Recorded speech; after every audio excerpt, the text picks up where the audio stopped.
সবচাইতে বেশি জান্নাতে প্রবেশ করাবে যে আমল, বিষ্ণু বললেন, এক হচ্ছে আল্লাহর ভয়, আরেক হচ্ছে সর্বোত্তম আচরণ। প্রিয় ভাইরা, ইসলামের মেজাজটাকে চিনে নেন, ইসলামের এসেন্সটাকে বুঝে নেন।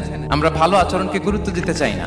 অনেক নামাজি লোক দেখবেন নামাজ পড়তে পড়তে কপালে কালো দাগ ফেলে দিচ্ছে, বাসায় বউয়ের সাথে খারাপ আচরণ করে, খিটখিটে মেজাজের, প্রতিবেশীর সাথে শুধু ঝগড়া, কলিগদের সাথে ঝগড়া, মারামারি, দুঃসম্পর্ক, এরকম আছে না? নাই বলেন, আছে না?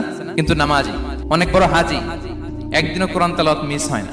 তো এত আবাদত করেও সে ইসলামের আসল এসেন্সটাকে ধরতে পারেনি। বিষ্ণু বললেন, সবচেয়ে বেশি জান্নাতে প্রবেশ করাবে যে দুটি আমল, একটি হচ্ছে তাকওয়াল্লাহ, আল্লাহর ভয়, আরেকটি হচ্ছে উত্তম আচরণ, সর্বোত্তম আচরণ। তো আমরা যেন উত্তম আচরণের অধিকারী হই, আমার স্ত্রীর সাথে যেন ভালো আচরণ করি, প্রতিবেশীর সাথে যেন ভালো আচরণ করি, ছেলে মেয়েদের সাথে যেন আমাদের অ্যাটিটিউডটা ভালো থাকে, আচরণটা ভালো থাকে, কলিগের সাথে যেন ভালো থাকে। বিশ্বনবীর আচরণ যেমন ছিল তেমন আচরণ যেন আমরা গড়ে তুলতে পারি। আওয়াজ করে পড়ুন আমিন।